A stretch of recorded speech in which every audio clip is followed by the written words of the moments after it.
Hi, I'm JP, And I am Daniel. founders of Every Place, and our goal is to walk you through a safe investment process in Colombia. Here we will be providing tips, relevant info, data, opportunities, and more.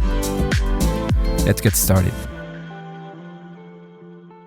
So first things first, what is Airbnb? Airbnb is just a marketplace where people post their properties to get them rented out, whether it's on a short-term basis, a long-term basis, a monthly or a yearly lease. This is very important because people often think that Airbnb is just related to daily rental activities, and thus they make the conclusions that Airbnb is illegal. Airbnb just connects the property owner or property manager like us with the renters like you guys. After Medellin's eruption, a lot of people got into the business. Whether you're a property owner or a property manager like us, the amount of listings that we have seen that have grown for the past 4 years have almost tripled. So all of these people are identifying this business opportunity, which unfortunately hasn't been properly regulated by the government until now.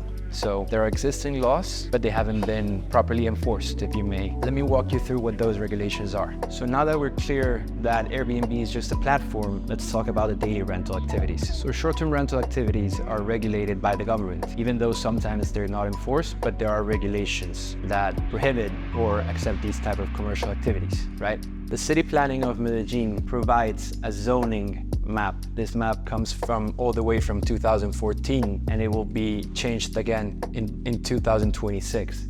What pretty much this map tells us is where and in which corridors of the city you can do commercial activities, right? How is this regulated? The city determines that you divide what you can do or build in the different areas of the city into 3 different categories: low mixture, medium mixture, and high mixture. Low mixture, you can only do residential activities. And medium mixture and high mixture is where you can do legal commercial activities. Now, if you're doing a short-term rental operation, this is a commercial activity as a definition from the Colombian government. Here we have a map where you can see what I'm telling you about. So the colors that are orange and red are the areas where you have medium or high mixtures, which are commercial corridors that the city defines. This is a perimeter around the Parque Lleras area and Provenza, where most of the commercial activities happen.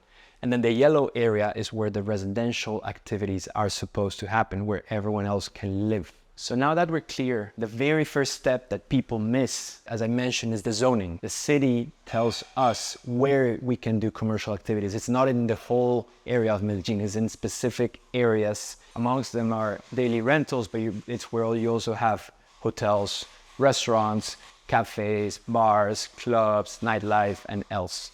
The rest of the areas in the urban part of Medellin are residential or specific catered activities. Now that we discussed the zoning, which again, I want to emphasize, a lot of people are not aware of this. And there's a gray area, which I will tell you in just a second. The second step that most of you are aware of is the HOA. So in every single building in the city of Medellin, there's an HOA. That homeowners association has what we call bylaws. In those bylaws, you state what you can and can't do in the building. So as of 2021, in all of the residential buildings, you can do minimum of 30 night stays. If you are in a building where you want to change that minimum from 1 month to 1 day, because obviously it's more profitable, what the city tells us is, via the HOA and the bylaws of the building, you need to gather all of the owners, and if all of the owners vote for more than 70% and agree to change those bylaws, the building will effectively become a daily rental activity.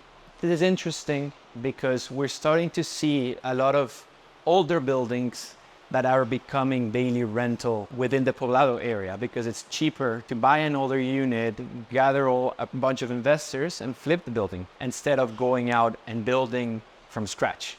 And then the last thing is project development. So when you buy a piece of land and you apply for a construction license, from moment 1, you can apply for a mixed usage license, which would mean commercial and residential. So there are buildings in Medellin such as the Energy Living building, the Wake building, Loma Verde, Sol, that are those buildings that have been built from the beginning to be able to do commercial activities such as Airbnb. So to summarize, once again, zoning, bylaws of the building, or project development. Those are the ways that you can do legal daily rentals in Medellin. And here's where the trick is. There's a gray area. And what do I mean by a gray area? Once you have the HOA approve the change of the building, or you just have the zoning right to be able to do daily rental activities, the next step is you as a host have to download a file, which is the RNT, which is the National Tourism Registration. The thing is, a lot of people can download. It's not just a filter, but it's something that has become quite popular. What do I mean by this? A lot of people, and here's where the gray area is, a lot of people are having their National Tourism Registration and are operating Airbnbs on a daily basis in residential areas. Residential areas, once again, are where the zoning says you can only do residential activities, aka minimum 30 nights or a month stays, which is Baja Mixtura. Here's where the problem is. More than 50% of the daily rental listings, which are thousands in Medellin, are being managed and operated illegally. And it's a gray area because the zoning says that you can only do it in the medium and high mixture areas. And a lot of people are doing it in the residential areas. For instance, in El Tesoro upper area, that is whole 100% residential. So even if the building changes the bylaws, by the city's definition of zoning, you can't do those activities. So even if your HOA tells you you can do daily rental activities, and you look on the map and your zoning or your area is designated for residential, it doesn't make it entirely legal. However, the government is not enforcing it as of now. So summary, you can do daily rental Airbnb activities in buildings that are qualified and legally permitted, and where the bylaws of the building state that you can do these activities. A couple of years ago, there were some major Airbnb crackdowns in the city where people had their illegal units shut down and they were fined by the government because they were doing these activities in buildings that aren't designed for that. This is a business opportunity that is quite recent, and as cities evolve, regulations change. So I'll give you another example. We manage a unit in the heart of Madrid, Spain. This area was the ones had the permission to do Airbnb daily activities, now is in a gray area because the government has been changing the laws from time to time over the past few months. So now let me give you a different perspective. A lot of the rental properties that we manage are actually monthly rentals, a large portion of our inventory. In fact, we're in one of them right now. Check this out. This is a dope 3-bedroom penthouse. These monthly rentals have started to provide higher and higher yields to the owners or investors that we manage for. These are being rented out by digital nomads who are paying top dollar rentals for unique places like this. This unit, for instance, we're able to rent it out for $8,000 to $9,000 a month consistently with an average stay of 1 to 3 months. So our investors happy. This is a nice, unique penthouse property in Medellin. It's not a daily rental, but it's a monthly rental that provides yields that are similar to daily rentals. We will discuss the digital nomads trend in one of our next episodes. Make sure to subscribe to our podcast if you liked it to learn more about the real estate opportunities in Medellin, Colombia.